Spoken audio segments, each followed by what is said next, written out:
This is Severe MMA, and it's the night before UFC Fight Night London. We're alongside Brett John. Have the nickname still stands, right? Yes, the Pikey. Yes, wonderful. I just didn't know if they. No, Dan Hardy actually announced it earlier, so.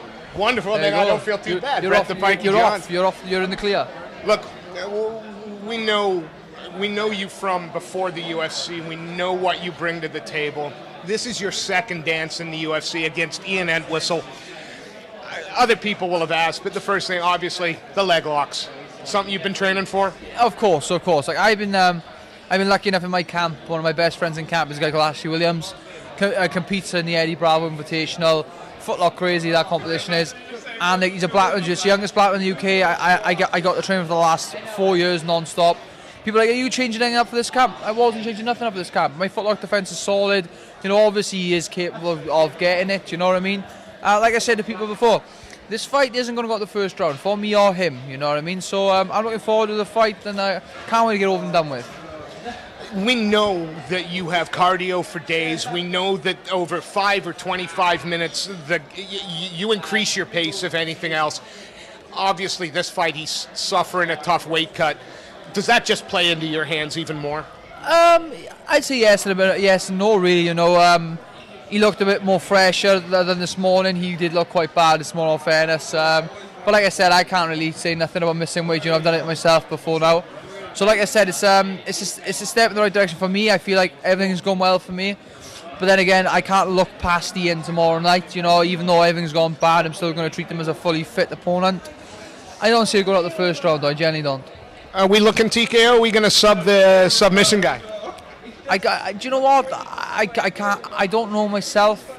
If I was going to lean towards something, it would be a TKO finish. But you never know with fighting. You never know. But like I said, I see him 3 minutes max, and that's it. Then I see that in the 4th or 5th minute of the first round, I see that's where it's going to be finished. It's a fairly quick turnaround as well for you. You must really, that must fill you with a little bit of confidence and a little bit of joy that you're packing in these UFC appearances. Oh, definitely. Like I said, I hate having time off, and like I said, after the Brum fight, I think I took a total time of like 10 months off, and then after the Brum fight, it was literally 11 months off, and then after the Gutierrez fight, it was like 14 months off. So it's nice now. I fought in November. I'm fighting in March.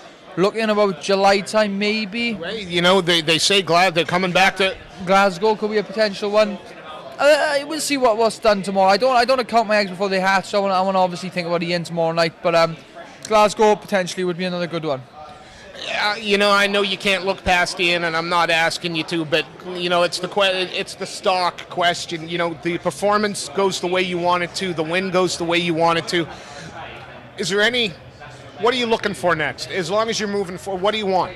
There was a couple of names that I would have liked, but they've all been matched up, if I'm honest. You know what I mean? I like the sound of the Patrick Williams fight, the Damian Stasiak fight, the Polish guy.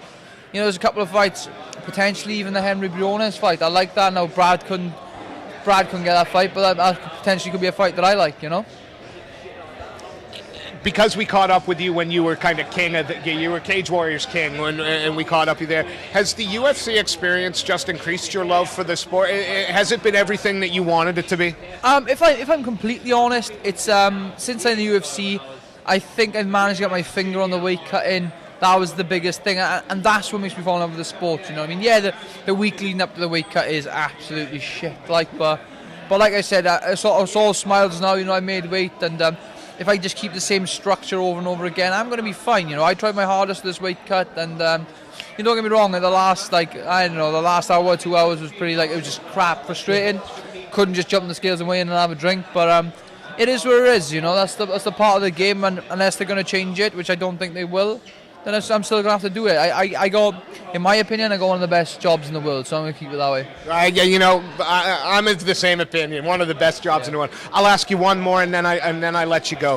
For those people that perhaps are the UFC fans that maybe have missed kind of the cage on what you did there, and you're coming up, what can they expect to see from Brett the Pikey Johns tomorrow? Tomorrow night, I'm going to be a different fighter. Just an absolutely, completely different fighter. You know what I mean?